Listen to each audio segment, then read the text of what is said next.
అస్సలాముఅలైకుం వరహమతుల్లాహి వబరకాతుహు. Hi hello welcome to my channel అండి. ఈ రోజు అయితే కనుక నేను చేపల పులుసు చేశానండి. గుమ్మగుమ్మలాడే చేపల పులుసు చాలా సింపుల్ గా మసాలాలు తక్కువగా వేసి మంచి ఇంట్లో ఉన్న మసాలాలతోనే నీట్ గా వండాను. గుమ్మగుమ్మలాడే చేపల పులుసు. దగ్గరికి రారా ఒకసారి చూపించరా.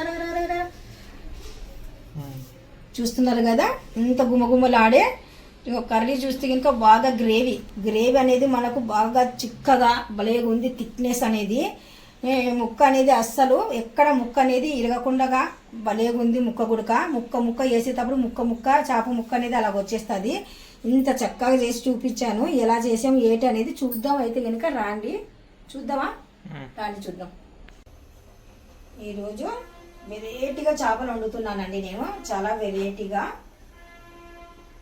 మంచి ముక్కలు, పెద్ద సైజు ముక్కలు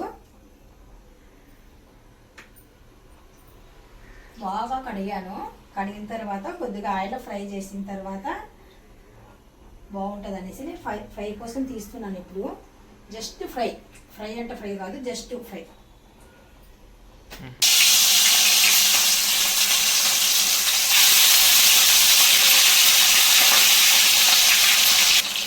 చూస్తున్నారు కదా, జస్ట్ ఫ్రై అంతే. మామూలుగా ఫ్రై చేయడం లేదు, మామూలుగా కర్రీ కోసమే జస్ట్ ఫ్రై. ఇక్కడ టమోటా, మిర్చి, ఆనియన్ పెట్టుకున్నాను. ఇది కటింగ్ చేసుకుందాం శుభ్రంగా. అంటే జస్ట్ ఫ్రై అని చెప్పాను కదా, ఇది మనము ఇలాగా ఎక్కువ ఫ్రై లేకుండా లైట్గా ఇలా ఫ్రై చేసేసి మళ్ళీ చేపలన్నిటికీ నేను ప్లేట్లోకి తీసేస్తున్నాను. ఇప్పుడు ఉల్లిపాయ ముక్కలు మెత్తగా గ్రైండ్ చేసేద్దాము. కొద్దిగా మనం మెంతులు తీసుకున్నాను ఫస్ట్.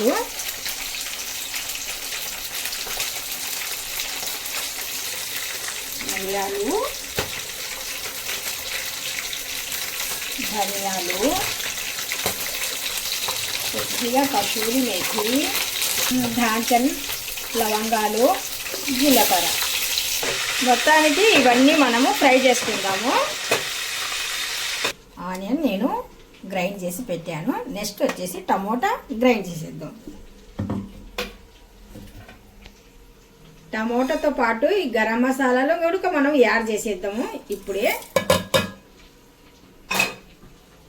మొత్తానికి మనకు ఇవి ఈ మాదిరిగా రోస్ట్ అయిపోయినాయి. ఇంత రోస్ట్ అయితే అవసరం లేదు, మనం కర్రీ అదే చేస్తున్నాము. అందుకనేసి జస్ట్ ఇదిగో ఈ లైట్ వైట్ ఉన్నా చాలు. ఇంత బ్రౌన్ ఏం అవసరం లేదు, మనం ఫ్రై కాదు కదా చేస్తున్నాము. ఇక్కడ నేను రోస్ట్ చేస్తున్నాను గింజలు, మసాలాలు, అందుకనేసి ఇవి బాగా వేగిపోయినాయి, పర్వాలేదు. ఇప్పుడు మనం ఉల్లిపాయ అనేది రోస్ట్ చేసుకున్నాం కదా ముందుగానే.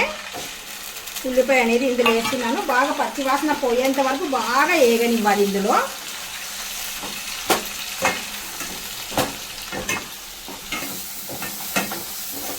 చూస్తున్నారు కదా, మనం అనేది ఉల్లిపాయ బాగా ఫ్రై చేసాము ఆయిల్లో. మనం ఫ్రై చేసిన ఆయిలే అది. దీంట్లో ఇందాక మనం టమోటా మసాలాలు గ్రైండ్ చేసి పెట్టుకున్నాం కదా, అవి యాడ్ చేస్తున్నాను. ఇవి కూడా కొద్ది పచ్చివాసన పోయేంత వరకు బాగా ఫ్రై చేసుకుందాం. ఇలాగే బాగా వేగాలి నూనెలో. మీరు అంచులకి బాగా గమనించేస్తే కింద లైట్గా ఆయిల్ అనేది వదులుతుందండి. అప్పుడు మనకు పచ్చివాసన పోయేలాగా మనం అర్థం చేసుకోవాలి.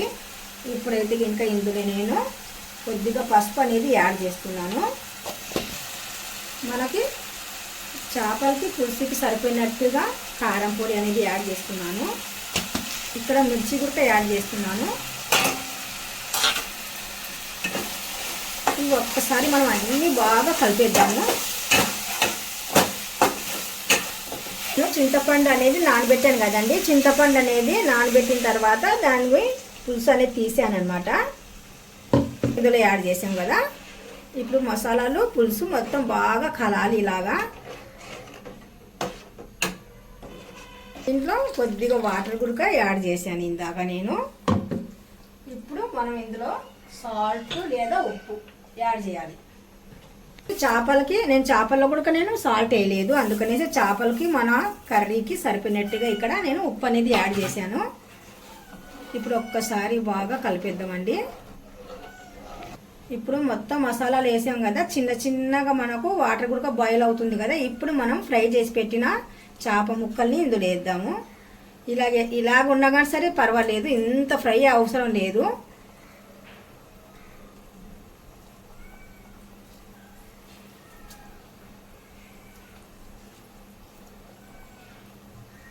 एक एक दाल तक मिर्च पकड़े तो वो इस तो बोर मारने का आदमी को कहीं इधर बच्चा खिला देना। क्या भी स्पेशल आज तो आए बोल को मच्छी का सालन चपाती चपाती बनाती है ना। अरे चपाती बनाना या राइस बनाना कौन सा अच्छा रहता है तुझे? क्या पसंद? तू रोजा है तो बेटा? मैं रोजा हूँ। ఇప్పుడు చివర్లో నేను కొద్దిగా పుదీనా లీవ్స్ వేసాను. చివర్లో కొద్దిగా కొత్తిమీర కూడా యాడ్ చేస్తున్నాను. ఇప్పుడు గుమగుమలాడే చేపల పులుసు రెడీ అండి. ఇలాగ ఫ్రై చేసి మనము వండాం అనుకోండి, పులుసు సూపర్గా ఉంటుంది. ముక్క అదిరిందయ్యా చంద్రం. ఇలాగా మనము కలిపితే కనుక చేప అనేది ఇరగదు. ఇప్పుడైతే మా చేప అయితే ఇరగదు, ఎందుకంటే నేను ఫ్రై చేశాను కదా. మామూలు చేపలు వేసేస్తాం కదా, అప్పుడు ఇరుగుతాయి కదా. జస్ట్ ఇలా కలిపామనుకోండి, బాబా సూపర్ అండి. ఈ చేపల పులుసు మీరు ఎప్పుడైనా ఇలాగ వండారో లేదు తెలియదు, కానీ భలేగా ఉందండి పులుసు. మీరు ఎప్పుడైనా ఈ రుచి చూసారో లేదో నాకు తెలియదు, కానీ ఒక్కసారి ఇలా ట్రై చేయండి. అస్సలు ఇంకా వదలరు, ముక్క వదలరు, అది ఏమంటారా పులుసు కూడా వదలరు తెలుసా. అంత బాగా కుతుకుతులాడిపోతుంది, గుమ్మగుమ్మలాడిపోతుంది. రెండే 2 నిమిషాలు చాలు. అప్పుడు ఇంకా మనం స్టవ్ ఆపేద్దాం, తర్వాత చూద్దాం. గుమ్మగుమ్మలాడే చేపల పులుసు ఎలాగుందో చూద్దాం. అయితే ఇంకా చూడండి, అది ఆడు కూడా అసలు ఉండలేకపోతున్నాడు, మేము అంటూనే ఉన్నాడు. చూద్దాం అయితే. రారా దగ్గరకు వచ్చి చూపించు. గుమ్మగుమ్మలాడే చేపల పులుసు. వావ్, చూస్తున్నారు కదా, ఇంకా కుతుకుతులాడిపోతూనే ఉంది చూడండి పులుసు. అది జస్ట్ ఇప్పుడే ఆపేసాను.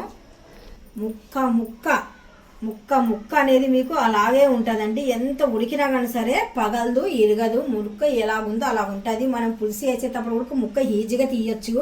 అస్సలు ఫ్రై చేస్తే ఇలా ఉంటుంది అనమాట ముక్క. అందుకే నేను చూపించాను అనమాట. చూస్తున్నారు కదా, ఈ చేపల పులుసు మీకు నచ్చినట్టుగా అయితే కనుక లైక్ చేయండి, షేర్ చేయండి, కామెంట్ చేయండి. సబ్స్క్రైబ్ మాత్రం అస్సలు మర్చిపోకండి, ఎందుకంటే మీ ఒక్క సబ్స్క్రైబ్ నాకు ఎంతో మేలు తెలుసా. ఒక్క లైక్ ఇవ్వండి. సబ్స్క్రైబ్ మాత్రం అస్సలు మర్చిపోకండి. ఈ పులుసు ఎలాగుంది అనేది కూడా కామెంట్ చేసి కామెంట్లో చెప్పండి నాకు, సరేనా. ఇక్కడైతే గుమగుమలు ఆడిపోతుంది. మేమైతే ఈరోజు ఉపవాసం ఉన్నాము. నైట్ మాత్రము ఇంకా ఉపవాసం అయిపోయినాక చూద్దాం.